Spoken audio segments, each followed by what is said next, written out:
용어 정리 영상은 각각의 대단원별로 중요한 용어들만을 정리해 보았습니다. 문제가 잘 안 풀리거나 반복해서 실수하실 경우 용어 정리가 잘 되어 있지 않아서 그런 것은 아닌지 한번 생각해 보시면 좋겠어요. 이번 영상은 통합과학 첫 번째 대단원인 물질과 규칙성에서 물질의 규칙성과 결합 내용에 해당하는 용어들만 정리해 놓은 것입니다. 그럼 시작하겠습니다. 기본 입자. 기본 입자란 물질을 구성하는 가장 작은 입자들로서 다른 입자들을 구성하는 기본 조각이라고 할 수 있습니다.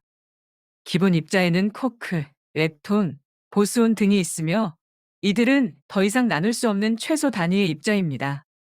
이들 입자는 서로 다른 성질을 가지고 있으며 우주의 구성과 이해에 중요한 역할을 합니다. 쿼크는 절대적인 전하를 가지고 있으며 강력한 상호작용에 의해 결합하여 중성자와 양성자를 형성합니다.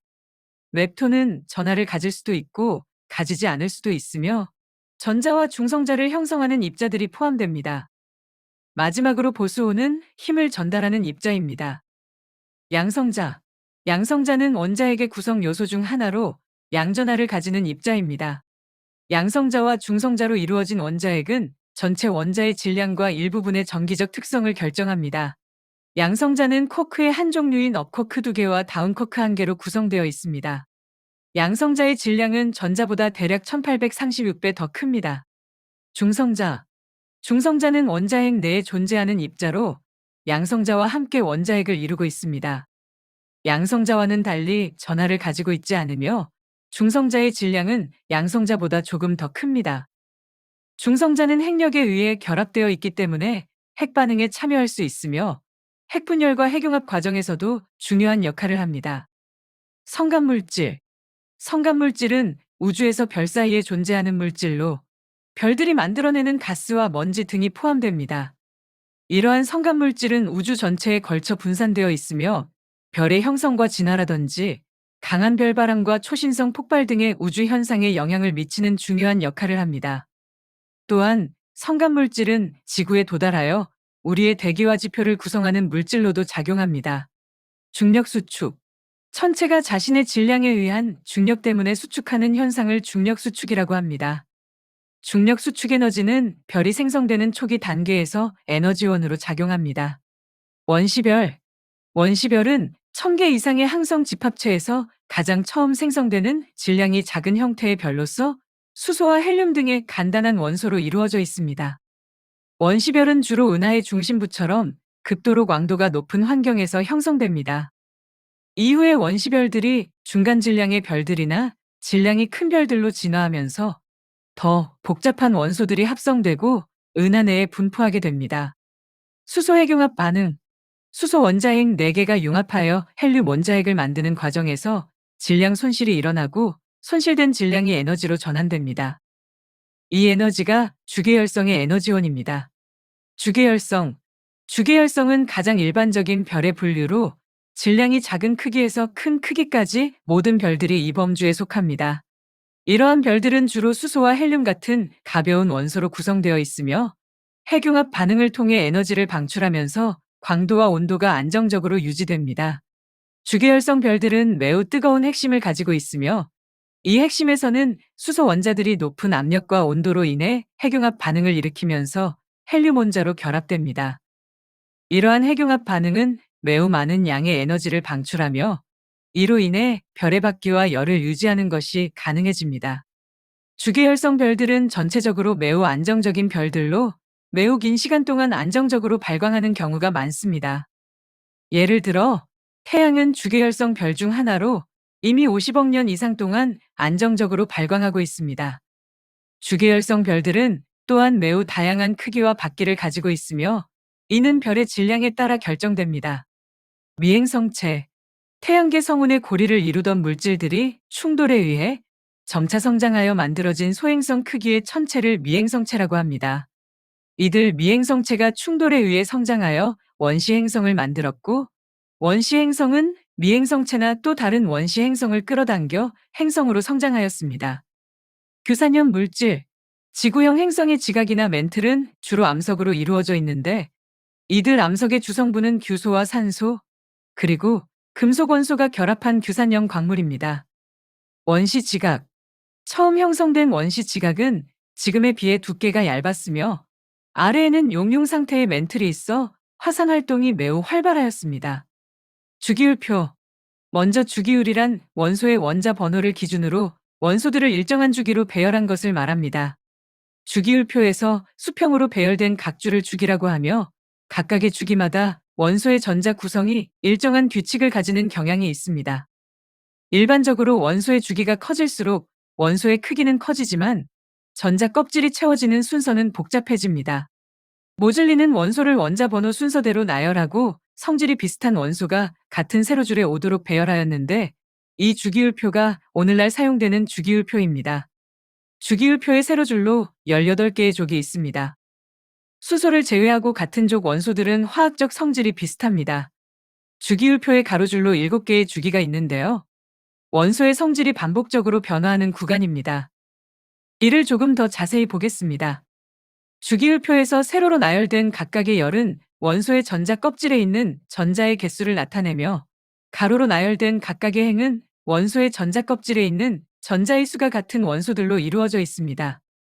주기율표에서 왼쪽에서 오른쪽으로 가면서 전자 껍질의 수가 증가하고 위에서 아래로 내려갈수록 전자 껍질에서의 원자 번호가 증가합니다. 이러한 규칙성은 주기율표를 이용하여 원소의 성질을 예측하는데 매우 유용하게 사용됩니다. 전자껍질. 전자껍질은 원자의 외부에 위치한 전자들이 모여있는 영역을 말합니다.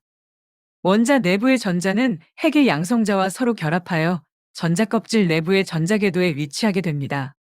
하지만 전자껍질 외부에 위치한 전자들은 핵의 양성자에 의한 정기적인 힘에 의해 결합하지 않고 자유롭게 움직이며 다른 원자와 결합하여 화합물을 생성하는데 중요한 역할을 합니다. 전자껍질은 에너지준이라는 단위로 구성되어 있습니다. 각 전자준위는 전자의 상대적인 에너지를 나타내며 에너지가 높은 전자는 껍질의 바깥쪽에 위치합니다. 또한 전자껍질은 크게 주껍질과 부껍질로 나뉩니다. 주껍질은 가장 바깥쪽 전자껍질을 말하며 화학적 성질에 가장 큰 영향을 미치는 껍질입니다. 부껍질은 주껍질 내부에 위치한 전자껍질을 말하며 화학적 성질에는 큰 영향을 미치지 않지만 원자의 구조와 에너지 준위에 대한 이해에 중요한 역할을 합니다. 원자과 전자. 원자에서 가장 바깥 껍질에 채워진 전자를 원자과 전자라고 합니다. 다른 이름으로 발광전자라고도 하는데요. 발광전자를 영단어로 표기하면 익사이티드 일렉트론이라고 합니다. 발광전자는 원자에 충분한 에너지가 공급될 경우 전자가 원자의 바깥쪽 궤도에서 더 먼 궤도로 이동하게 됩니다. 이 상태를 발광 상태라고 부르는 거예요. 원자는 적절한 방법으로 에너지를 방출하여 발광 상태에서 기본 상태로 돌아올 수 있습니다. 원자과 전자의 수는 각각의 원소마다 다르고요. 이는 원소의 전자 구성에 따라 결정됩니다.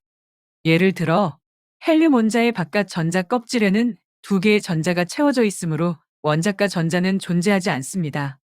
반면에 나트륨 원자의 바깥 전자 껍질에는 1개의 전자만 채워져 있으므로 나트륨 원자는 원자과 전자를 쉽게 발생시킬 수 있습니다. 원소의 규칙성. 원소의 규칙성은 주기법과 짝을 이루는 규칙에 의해 나타납니다. 주기법은 전자수인 원소의 원자 번호가 일씩 증가하면서 원소의 물리적, 화학적 특성이 주기적으로 반복된다는 것을 말합니다. 짝을 이루는 규칙은 전자의 체험 방식을 규정하는데 이러한 규칙성은 주기율표를 이용하여 쉽게 확인할 수 있으며 원소의 화학적, 물리적 특성을 예측하는데 매우 중요한 역할을 합니다. 세 쌍원소. 화학적 성질이 비슷한 3개의 원소가 쌍을 이루고 있으며 가운데 원소의 질량이 나머지 원소의 평균 질량과 비슷하다는 이론입니다. 예를 들어 칼슘, 스트론튬, 바륨은 화학적 성질이 비슷하며 스트론튬의 원자량, 밀도, 녹는 점 등은 칼슘과 바륨의 평균값에 가깝습니다. 원자량. 원자량은 원자의 질량을 나타내는 단위인데요. 탄소 원자의 질량을 12로 정하여 비교한 원자 질량의 상대값입니다. 에너지 준위. 에너지 준위는 원자나 분자 등에서 전자가 위치할 수 있는 특정한 에너지 상태를 말합니다. 전자는 에너지 준위 중 하나에 위치하여 그 준위에 해당하는 에너지를 가집니다. 에너지 준위는 전자의 상태를 설명하기 위해 사용되는데, 일반적으로 에너지가 높은 상태일수록 전자가 더 멀리 떨어져 있으며, 에너지가 낮은 상태일수록 전자가 더 가까이 위치합니다. 전자가 에너지를 흡수하면 보통 높은 에너지 준위로 이동하게 되고, 에너지를 방출하면 낮은 에너지 준위로 이동하게 됩니다. 에너지 준위는 원자의 전자 껍질에서 가장 바깥쪽 전자가 위치하는 원자 껍질에 해당하는 K, L, N 등의 알파벳으로 표현됩니다. 이 알파벳은 전자의 위치와 관련하여 지어졌으며, 각각의 원자 껍질에는 여러 개의 에너지 준위가 존재합니다. 알칼리 금속. 알칼리 금속은 주기율표에서 일족 원소들을 말합니다. 이들은 전자 구성이 하나의 전자를 가진 바깥 전자 껍질에만 있으며, 매우 반응성이 높아서 공기 중에서도 금속 표면이 망해버릴 정도입니다. 그래서 이들은 반드시 저장할 때 진공 상태나 이온 순도가 높은 환경에서 보관되어야 합니다. 이들은 주로 화학 반응에서 전자를 잃어버리기 쉬워서 양이온으로 쉽게 변화합니다. 할로젠 원소. 할로젠 원소는 주기율표에서 17족에 위치한 원소들을 가리키는 용어입니다. 이들은 모두 유소나 알루미늄과 같은 비금속 원소와 결합하여 염을 이루는 경향이 있습니다. 이들은 모두 기체나 액체 상태에서 매우 반응성이 높고 산화력이 강하며 불꽃을 일으킵니다. 비활성 기체. 비활성 기체는 주기율표 상의 18족 원소이며, 화학 반응에서 거의 반응하지 않는 기체를 말합니다. 이러한 기체들은 모두 원자과 전자가 연계로 안정한 전자 배치를 하고 있어 다른 원자나 분자와 화학적으로 결합할 필요가 없습니다. 조금 더 설명하면, 비활성 기체의 가장 바깥 껍질에 채워진 전자는 헬륨이 2개, 그 외는 8개입니다. 화학 반응에 관여하는 원자과 전자의 수가 0이라는 것입니다. 따라서 비활성 기체들은 안정적인 원자 구조를 유지하며 대기 중에서 상당히 많은 비중을 차지합니다. 대표적인 비활성 기체로는 헬륨, 네온, 아르곤, 크립톤 등이 있습니다. 옥텟 규칙. 옥텟 규칙은 화학에서 원자가가 8개의 전자를 가질 때 안정한 상태에 있으며, 이 규칙을 따르는 원소나 분자가 더 안정하다는 규칙입니다. 8개의 전자를 전자 옥텟이라고도 하는데요. 전자 옥텟은 규칙적으로 배열되며 꽉 찬 외곽 전자 껍질을 갖는 것이 안정한 상태이기 때문입니다. 원자의 전자 껍질에 있는 전자들은 원자핵의 양성자에 의해 전자의 유도 전하가 일어나므로, 전자는 항상 어떤 원자핵에 묶여 있어야 합니다. 이때 전자가 가지는 전하는 다른 원자핵이나 다른 전자들에 의해 상호작용을 받습니다. 전자가 8개의 전자를 가지면 전자 껍질이 꽉 차게 되고, 전자들이 서로 밀착하여 좌우의 전자들은 전자 부하가 서로 상쇄되기 때문에 안정한 상태에 있습니다. 하지만 전자가 8개가 되지 못하면 전자들은 다른 원자핵이나 다른 전자들과 결합하려고 하게 되며, 이를 위해 에너지를 소비하게 됩니다. 따라서 전자 옥텟은 안정성을 유지하는 데 매우 중요한 역할을 합니다. 옥텟 규칙은 대부분의 화합물이 안정성을 유지하기 위해 전자 옥텟을 형성한다는 점에서 유용합니다. 하지만 일부 화합물은 이 규칙을 위반합니다. 예를 들어, 분자 내에서 일부 원자가가 전자 부족 상태인 경우 이를 보충하기 위해 다른 분자와 결합하거나 전자를 받아들일 수 있습니다. 이러한 경우는 화학적으로 반응성이 높은 화합물로 알려져 있습니다. 정전기적 인력. 정전기력은 정기적인 양성자와 음성전하를 가진 전자 간의 상호작용을 나타내는 힘입니다. 이 힘은 전하의 크기와 거리에 비례합니다. 같은 전하의 경우에는 거리가 가까울수록 힘이 강해지며, 거리가 멀어질수록 힘이 약해집니다. 반대로 서로 다른 전하의 경우에는 거리가 가까울수록 힘이 약해지며, 거리가 멀어질수록 힘이 강해집니다. 정기적으로 중성인 물체들은 서로의 영향을 거의 받지 않지만, 전하를 가진 물체들은 서로 상호작용하며, 이는 전하의 크기와 거리에 따라 달라집니다. 두 전하 사이의 힘은 전하의 크기와 거리에 의해 결정되며, 전하가 같으면 서로 밀어내며 반대 방향으로 끌어당깁니다. 정전기력은 매우 강한 힘이기 때문에 전자나 이온이 다른 원자나 분자에 결합할 때 매우 중요합니다. 이를테면 이중결합은 원자 사이에 있는 전하의 상호작용 때문에 매우 안정적인 결합입니다. 원소. 원소는 동일한 원자 번호와 원자량을 가지는 원자들의 집합체입니다. 여기서 원자 번호는 전자수를 말합니다. 각 원소는 원자핵을 중심으로 전자 껍질에 전자를 갖고 있습니다. 원소는 주기율표에서 같은 세로 줄에 있는 다른 원소들과는 전자 구성, 화학적 특성과 반응성에서 유사하다는 특징이 있습니다. 원소는 원자핵을 이루는 양성자 수로 구분할 수 있습니다. 산소는 8개의 양성자를 가진 원소로서 산소 원자핵은 8개의 양성자와 8개의 전자로 이루어져 있습니다. 전자 구성은 2개의 전자가 들어있는 내부 껍질과 6개의 전자가 들어있는 바깥 껍질로 나뉘어져 있습니다. 원소는 각각 고유한 화학적 특성을 가지고 있으며 주기율표상에서 비슷한 성질을 가진 원소들이 같은 수평줄에 위치하게 됩니다. 예를 들어 1주기의 수소나 헬륨 같은 원소들은 모두 하나의 전자 껍질을 가지고 있으며 2주기의 리튬, 베릴륨, 붕소, 탄소 등과 같은 원소들은 모두 2개의 전자 껍질을 가지고 있습니다. 이러한 성질은 원소의 전자 껍질 구성에 의해 결정됩니다. 원자. 원자는 물질의 기본 단위입니다. 원자는 중심에 양성자와 중성자를 가지고 있으며 주변에 전자 껍질이 있습니다. 원자의 구조는 양성자와 중성자로 이루어진 원자핵과 전자 껍질로 나뉩니다. 양성자는 양전하를 가지며 중성자는 전하를 가지지 않습니다. 전자는 음전하를 가지며 양성자와 대등한 수의 전자와 결합하여 안정적인 전자 구성을 형성합니다. 전자는 원자의 외부 껍질에 위치하며 이 껍질의 전자 수가 원소의 화학적 성질을 결정합니다. 특히 이 부분이 중요하죠. 원자의 질량은 원자핵의 양성자와 중성자의 질량의 합으로 결정된다는 겁니다. 원자의 질량은 원자 질량 단위 너토믹 매스 유닛의 두 문자를 따서 표기합니다. 원자의 전하는 양성자와 전자의 수 차이에 따라 결정됩니다. 원자는 화학 반응에서 다른 원자와 결합하여 분자를 형성할 수 있습니다. 공유 전자쌍. 공유 전자쌍은 원자들이 결합할 때 전자를 서로 공유하는 과정에서 생성되는 전자쌍을 말합니다.